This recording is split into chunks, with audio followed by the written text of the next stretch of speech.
On the night of February 9th, 2009, in a small mobile home in Satsuma, Florida, a 5-year-old girl went to sleep in her father's bedroom. By morning, she was gone. The back door stood open, propped with a cinder block. Her bed was empty. 16 years later, HaLeigh Cummings has never been found. This is not a case of stranger abduction. It's not a story of random violence or a predator in the night. Every investigator who worked this case believes someone close to HaLeigh knows exactly what happened. But in all these years, through arrests, prison sentences, and countless interrogations, no one has told the truth. This case drew national attention not because of what we know, but because of what we still don't. It's a story of inconsistent statements, a rushed marriage, a family tangled in addiction, and a little girl whose fate remains a mystery sealed behind the silence of those who were supposed to protect her. HaLeigh Ann Marie Cummings was born on August 17, 2003. She was diagnosed with Turner syndrome, a genetic condition affecting approximately 1 in every 2,500 female births. The syndrome meant HaLeigh needed hormone treatments and regular visits to specialists. She required ongoing medical care that, according to her medical records, she was receiving. By early 2009, HaLeigh was a kindergartner at Browning Pierce Elementary School in Putnam County. She lived with her father, Ronald Cummings, then 25 years old, and her 3-year-old brother, Ronald Jr. The family lived in a mobile home on Green Lane in the Hermit's Cove area of Satsuma, a small community about 60 miles south of Jacksonville. Ronald Cummings and HaLeigh's mother, Crystal Sheffield, had never married and had separated years before. Court documents show they fought over custody of their 2 children. HaLeigh and her brother visited their mother every other weekend in Baker County, about 2 hours away. During the week, they stayed with their father. Also living in the mobile home was Misty Croslin, Ronald's girlfriend of about 5 months. Misty was 17 years old. She had met Ronald at HaLeigh's bus stop and had begun babysitting his children. According to her father's later statements, Misty had left school in the 6th grade and could not read or write. Ronald worked the night shift. Misty watched the children. Like if it hits hard, share if it makes you think about keeping kids close. Subscribe for the next parts. What happened on the night of February 9th, 2009 has been told and retold in different versions. But the verifiable facts are these. Ronald Cummings left for his night shift at PDM Bridge. Misty Croslin told investigators she put both children to bed around 8 p.m. HaLeigh slept on a mattress on the floor in her father's bedroom. Misty said she went to sleep around 10 p.m. in the same room. Ronald Jr., the 3-year-old, was also sleeping in that room. Ronald Cummings arrived home from work sometime after 3 a.m. on February 10th. According to the 911 call records, the call to police came in at 3:27 a.m. In that call, Misty Croslin reported that she had woken up and found HaLeigh missing. The back door of the mobile home was standing open several inches. The screen door had been propped open with a cinder block. HaLeigh's bed was empty. Ronald Cummings can be heard in the background of that 911 call. His voice is raw, desperate. He takes the phone from Misty at one point and tells the dispatcher he just got home from work to find his daughter gone. His words are direct. If he finds whoever has his daughter before police do, he will kill them. He doesn't care if he spends the rest of his life in prison. The 911 operator instructs them not to touch the back door. K-9 units are on the way. When deputies arrived at the mobile home on Green Lane, they found no signs of forced entry. The back door was metal. Opening it, investigators noted, would likely have made noise. Yet no one in the home reported hearing anything during the night. The scene showed the cinder block holding the screen door open, but there were no clear signs of a struggle. HaLeigh's bed, a mattress on the floor, was empty. The blanket that had covered her was gone. Within hours, a massive search operation began. Law enforcement from multiple agencies converged on Satsuma. The Putnam County Sheriff's Office, neighboring county deputies, the Florida Department of Law Enforcement, and eventually the FBI all became involved. K-9 units were brought in to track HaLeigh's scent. The dogs led investigators directly to the St. Johns River, located approximately 100 yards from the mobile home. Divers searched the river. They found nothing. An Amber Alert was issued. HaLeigh's face appeared on news broadcasts across Florida and then across the nation. She was described as a white female, 5 years old with blonde hair and brown eyes. She had pierced ears. She was last seen wearing pajamas. Within the first week, the Putnam County Sheriff's Office received approximately 500 tips. Volunteers flooded the area to help search. Texas EquiSearch, a nonprofit search and recovery organization, arrived in organized search parties of 13 to 15 people each. Over the course of about 3 weeks, approximately 1,000 people participated in the searches. They combed through wooded areas, rode ATVs through rough terrain, searched on horseback. Nothing was found. From the beginning, investigators focused closely on Misty Croslin. She was the last person known to have seen HaLeigh alive. She was the adult responsible for the children that night, and her account of what happened began changing almost immediately. John Merchant, then a detective with the Putnam County Sheriff's Office and lead investigator on the case, later described the inconsistencies. In the initial 911 call, Misty said she woke up to use the bathroom, but in the police report filed that night, she told investigators she woke up to get a drink of water, making no mention of the bathroom. Her story about where the children were sleeping also changed. Initially, she told police all 3 of them were sleeping in the same bed. Later, she said HaLeigh was on a mattress on the floor while she and Ronald Jr. were in the bed. Merchant stated publicly that Misty's accounts were, in his words, consistently inconsistent. Investigators reported that she failed 4 polygraph tests and 1 voice stress test. They believed she was not telling the truth, but could not determine exactly what she was hiding. Misty maintained she had been home all night and had not left the children alone. She described herself as a devoted caregiver to HaLeigh and her brother. In interviews with the media, she appeared tearful and distressed, but investigators remained skeptical. On February 21, 2009, the Sheriff's Office issued a public statement. Misty Croslin's cousin, who had been visiting from Tennessee, was not considered a suspect at that time, but the investigation was far from over. 1 month after HaLeigh disappeared, on March 12, 2009, Ronald Cummings and Misty Croslin got married. Misty was still 17 years old and required her parents' permission to marry. The decision drew immediate scrutiny. Ronald Cummings told reporters he believed HaLeigh would have wanted them to marry. Days after the wedding, the couple appeared on the Today Show. When asked why they would marry while HaLeigh was still missing, Ronald defended the decision. Speculation immediately arose about the real motive for the marriage.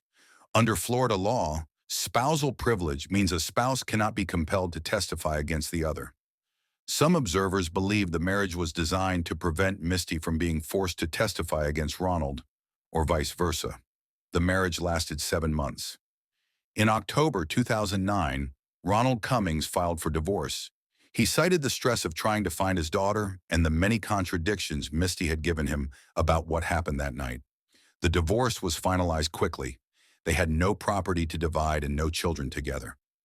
During those months, the investigation continued. Detectives traveled to Tennessee, Wyoming, and other states following thousands of tips. They interviewed family members, friends, neighbors, and people who had been at the Cummings home. In September 2009, a pond south of Palatka was drained after investigators received a tip. Nothing was found. Also in September, authorities received a letter from an inmate named Christina Privet. The letter, which became public when obtained by a radio station, alleged that Misty Croslin had been at a party the night HaLeigh disappeared and that HaLeigh had taken OxyContin. According to the letter, the child died from an overdose. Detectives investigated the claim, but were never able to verify it. The Croslin family's legal troubles began mounting. In November 2009, Misty's father, Hank Croslin Sr., was arrested for prescription fraud. Her brother, Tommy Croslin, was arrested for drug possession and grand theft of a handgun. Their mother, Lisa Croslin, had been arrested earlier for forgery and petty theft.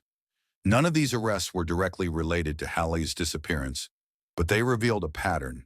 The Croslin family was deeply involved in drug use and trafficking, particularly prescription pills.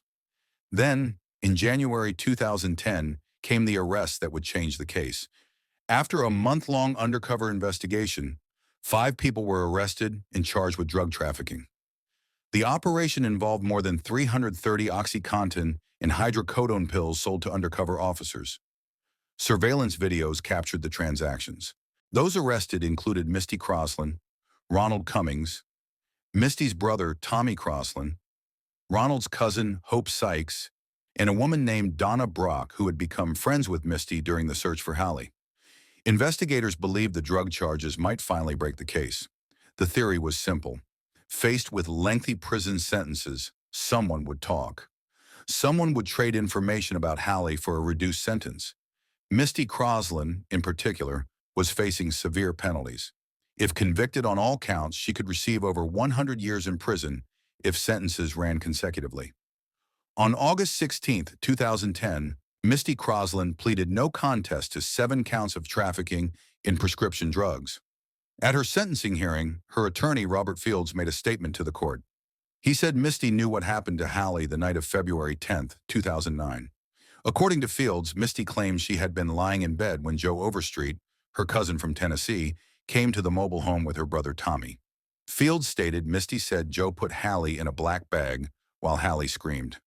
Misty claimed she covered herself with a blanket and stayed in bed, too frightened to intervene. The story involved a dispute over a stolen gun. The allegation was that Joe Overstreet and Tommy Croslin had come to the mobile home looking for a gun that Ronald Cummings had allegedly taken from them. When they couldn't find it, according to this version, they took HaLeigh instead. Tommy Croslin later told his attorney a similar story, claiming he saw Joe Overstreet take HaLeigh to the river in a trash bag and dispose of her body. Joe Overstreet, Misty's cousin from Tennessee, was questioned by investigators multiple times. He was interviewed at least twice by FDLE agents who flew to Nashville. His attorney stated publicly that Overstreet denied any involvement in HaLeigh's disappearance and had nothing to do with what happened to her. Overstreet was never charged with any crime related to HaLeigh's case. In April 2010, investigators conducted another search of the St. Johns River. They brought Misty Croslin from jail to the site, hoping her presence might jog her memory or elicit new information. Divers searched. They looked for a black bag, a cinder block, rope, anything matching the descriptions given. They found nothing. On April 15, 2010, Sheriff Jeff Hardy held a press conference. He announced that investigators believed HaLeigh Cummings was most likely deceased. For the first time, law enforcement publicly stated they were treating the case as a homicide investigation.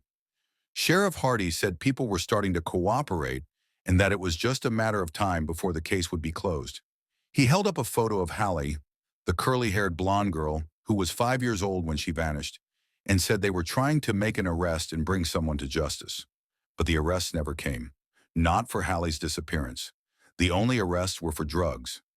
In October 2010, Misty Croslin was sentenced to 25 years in prison for drug trafficking. She was 18 years old. Ronald Cummings received 15 years. Tommy Croslin received 15 years. Hope Sykes received 15 years. Donna Brock received 15 years. Misty's attorney, Robert Fields, later stated he believed the entire undercover drug operation was motivated by law enforcement's attempts to pressure those involved into giving information about HaLeigh. The drug charges, he said, were leverage. If that was the strategy, it didn't work. No one provided information that led to HaLeigh's recovery or to any arrests related to her disappearance. Years passed. In 2016, Misty Croslin appealed her sentence. She testified in court that her attorney had misled her, telling her she would receive no more than 6 years as a youthful offender. She claimed she was on medication and didn't fully understand what she was agreeing to when she pleaded no contest. Her attorney, Robert Fields, testified that he had told her the truth. The minimum mandatory sentence was 25 years. He said getting 25 years with sentences running concurrently instead of consecutively was, in his words, the ultimate prize. If her sentences had been consecutive, she would have faced over 100 years. The judge denied Misty's appeal. Her conviction and sentence stood. On February 10, 2019, the 10th anniversary of HaLeigh's disappearance, former lead detective John Merchant spoke publicly about the case. By then retired from the Putnam County Sheriff's Office, Merchant confirmed what many had long suspected. Investigators believed HaLeigh died from an accidental overdose of prescription drugs. They believed her body was placed in the river. This was a theory, not a proven fact. No body has ever been recovered. No physical evidence has confirmed this scenario. But it was the working theory of those who spent thousands of hours on the case. Merchant described the possibilities investigators had considered. Multiple people came forward claiming HaLeigh had been seen at a party in Palatka hours before she was reported missing. Investigators followed that lead, even draining a pond where someone claimed the child had been placed in a trunk of a car. They found nothing. Merchant also spoke about Ronald Cummings.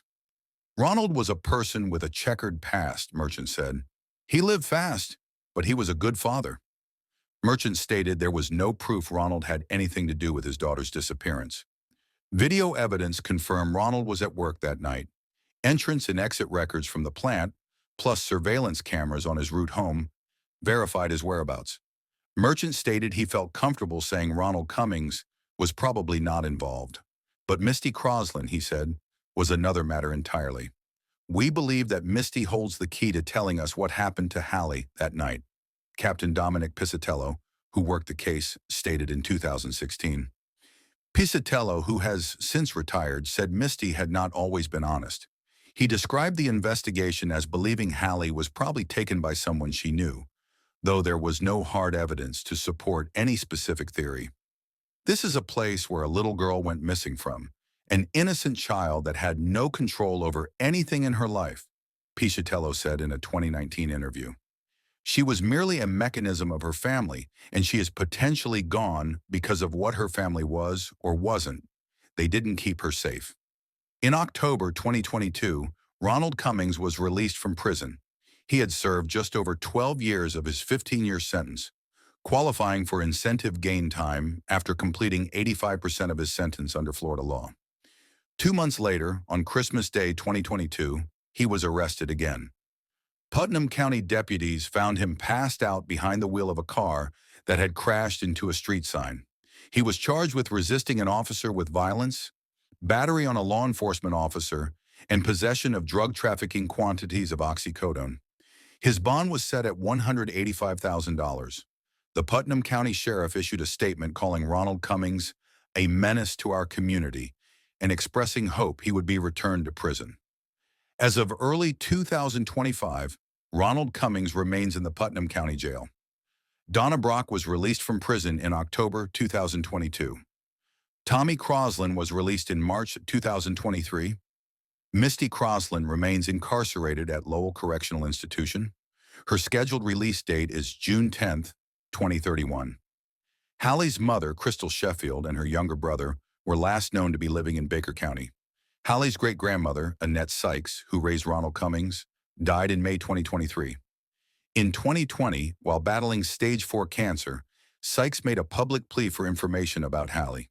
Her final wish was to know what happened to her great-granddaughter before she died. She never got that answer.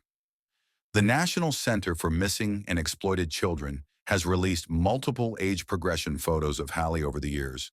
The first showed what she might look like at age 8, then at age 12. Most recently, in September 2024, they released an image showing what HaLeigh would look like at age 21. The Putnam County Sheriff's Office has stated repeatedly that the case remains active. In 2022, on the 13th anniversary of HaLeigh's disappearance, the Sheriff's Office posted online, "We do not forget, 12 years ago, our community woke to a real-life nightmare with the disappearance of kindergartner HaLeigh Cummings. Those who worked diligently to find HaLeigh in the hours, days, months, and now years have always held hope that someone will come forward with answers. We still have that hope." The statement continued, "We know Misty Croslin still has answers to some of our questions, and she still has the opportunity to assist. We are saddened and frustrated that we are unable to give HaLeigh's family the closure they so rightfully deserve. HaLeigh will continue to haunt our detectives as they try to find her, and we will never give up the search." Crime Stoppers of Northeast Florida currently offers a $15,000 reward for information leading to answers in HaLeigh's case. HaLeigh's case remains one of 7 unsolved Amber Alerts in Florida. So what do we know for certain 16 years later? We know HaLeigh Cummings went to bed on the night of February 9, 2009, in a mobile home in Satsuma, Florida. We know she was last seen alive by Misty Croslin, her father's 17-year-old girlfriend. We know that when Ronald Cummings arrived home from his night shift after 3 a.m., his daughter was gone. We know the back door was standing open, propped with a cinder block. We know there were no signs of forced entry. We know K-9 units tracked HaLeigh's scent to the St. Johns River. We know that river has been searched extensively, multiple times, over multiple years. Nothing has been found. We know Misty Croslin's story changed repeatedly. We know she failed multiple polygraph examinations. We know investigators have consistently stated they believe she knows more than she has revealed. We know several theories have been put forward over the years. That HaLeigh was taken by Misty's cousin Joe Overstreet as retaliation for a stolen gun. That she died from an accidental overdose of prescription drugs at a party. That her body was disposed of in the river. We know none of these theories have been proven. We know Joe Overstreet was questioned but never charged. We know no physical evidence has been found to support any specific scenario. We know Ronald Cummings, Misty Croslin, Tommy Croslin, and 3 others were convicted of drug trafficking in 2010, but never charged with any crime related to HaLeigh's disappearance. We know the case remains officially open and unsolved. And we know that somewhere, someone knows what happened to HaLeigh Cummings on the night of February 9, 2009. Captain Piscitello said it in 2016. We believe that it's a homicide investigation, but until we find any remains, we don't want to miss the opportunity to take a chance if she is still alive. 16 years later, HaLeigh Cummings would be 21 years old. She would have graduated high school. She might be in college or starting a career. Instead, her case file sits open at the Putnam County Sheriff's Office, and her face looks out from age progression photos, frozen at 5 years old in the public memory. The question remains the same as it was on that February morning in 2009. What happened to HaLeigh? And the silence from those who might know the answer remains unbroken. Like if it touched you. Share if you think someone needs to hear it. Subscribe if you want more stories like this.